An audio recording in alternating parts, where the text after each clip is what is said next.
Hi, my name is Judy Collins, and I'm the Executive Director of the United States Staffing Association. And I am very happy today to be talking to Angela Alberty, who is the CBO and co-founder of MyBasePay. And she also is the host of the Ivy podcast. So Angela is a pro, but she really is an expert in the temp and contract and contingency staffing world. So Angela, if you'd like to introduce yourself and tell us a little bit about you and then also MyBasePay. Absolutely. Well, first off, I'd like to thank you and USSA for having me on this video today. It really is a pleasure.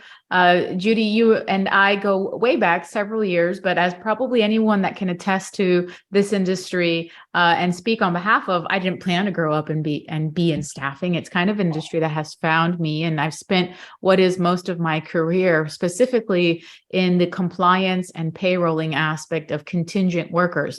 In other words, those workers that have an anticipated end date, the temp, the contractor, the freelancer. There's so many different terminologies, but what we do know is that 1 out of every 3 Americans wake up today and work on a contingent or open-ended basis. And this number is projected to rise. And really, that's my specialization. When we think about what MyBasePay does, it's the liability and the operations that we assume in overseeing this type of worker. So we administer that process by onboarding and collecting time cards every single week. We assume the liability in that process by legally employing the workers that are on board through our system. And we can do so across all 50 states and on a globalized front as well through Latin America and Europe. And then we have a funding/financing component to our model in that we can float or fund the payroll that you need to support your temp and contract business while you are invoicing and collecting from the client as well. So those are the 3 major components that we oversee, and that's a little bit more about my background. Well, I know that MyBasePay is a total solution, and that it's not only just in the United States, but maybe more and more business is going to be coming from maybe overseas or to other countries that that are around the world. So that's great that you give people the opportunity that if they have this question, that they have a resource that they can go back to. Can you also kind of tell me a little bit about what you see coming up in the new year? What's kind of new, what's expected, and what do you see when you're talking with people? Well, that's a great question. And I'm just going to pull out the crystal ball and come up. No, just kidding. But what do we do know that's happening? Well, I think let's talk about it from a market state perspective. And when I say market, I mean specifically the staffing and recruiting industry. As I mentioned, the number of contingent workers is going to increase. And this is almost a definitive, factual, evidence-based. Many different research and studies have gone into why this is happening. But if we can summarize it quickly, there's a couple of different nuances that's happening within our market. Number one, I've got to go to the P word, pandemic, right? What that has done to quickly evolve the way that work is being delivered is happening at a rapid pace. A lot of these studies that were projecting the contingent workforce to rise were happening from 5 to 10 years. The pandemic has really pressed the fast forward button and allowed us to go into the future of work state within an 18 to 2 year time frame. So we are rapidly evolving in terms of the way that talent is delivered. We have a workforce that is demanding remote capacities, and we have a client base that is probably transitioning or getting ready to hunker down through a slower down economic state. So all of these ingredients are really the perfect recipe for an increase in temp, contract, contingent workforce. There's a lot of rumblings about what's happening within the world, how that's going to impact business states. And we know from a historical perspective, when there's question marks around the economic state of our general economies, then we can probably expect contingent or not so permanent type of employment to occur, because enterprise organizations, the clients that are affiliated with the staffing agencies that we work with, with every single day need that agility. They need that flexibility. They need to be able to ramp up and down. They probably are looking at laying off or downsizing their full-time staff so that they can fare the waters. And we see that happening right now. Massive layoffs across the board through mega tech conglomerates, which is opening up a talent pool. But those same clients are still going to need to get the work done. And if that work needs to get done, they're going to be more inclined to a contract and temp sort of relationship. So I think it's been a very strong direct hire market.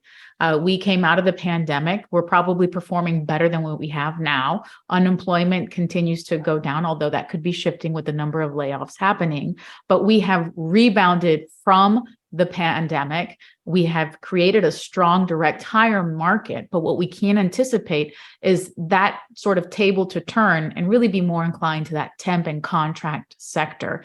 Outside of all of this, though, there's also the globalization piece of this, right? So you could very well be facing clients that all of a sudden need to find themselves in a position to payroll somebody in Mexico, in Europe.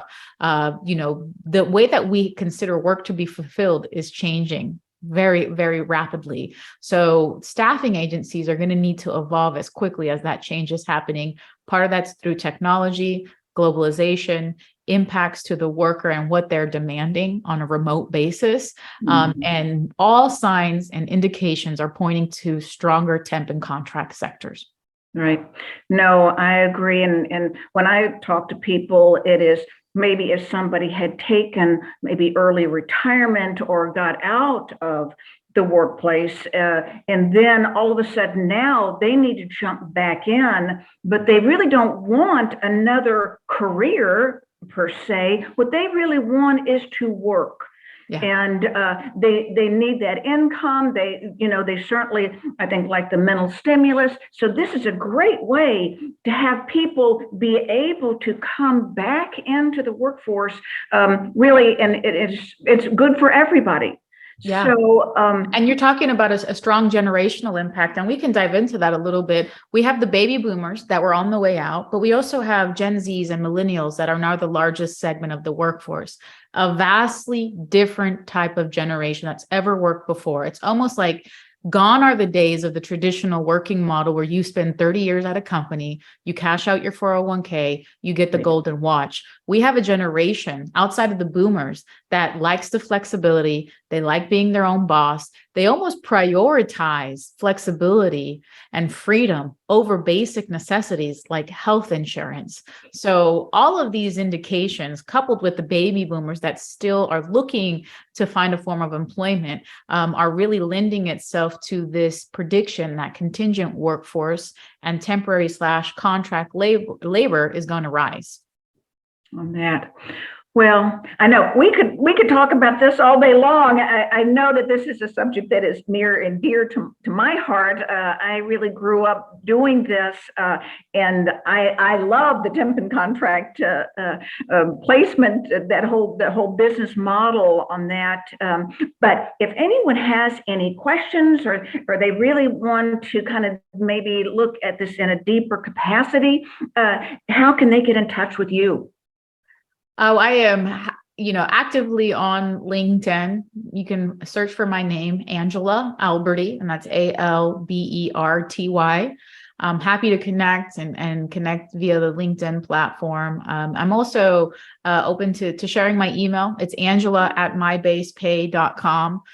You and I are very much passionate about this subject, and we're here to help any others that may need or just want to get some more understanding on what's happening through the globalized contingent workforce front.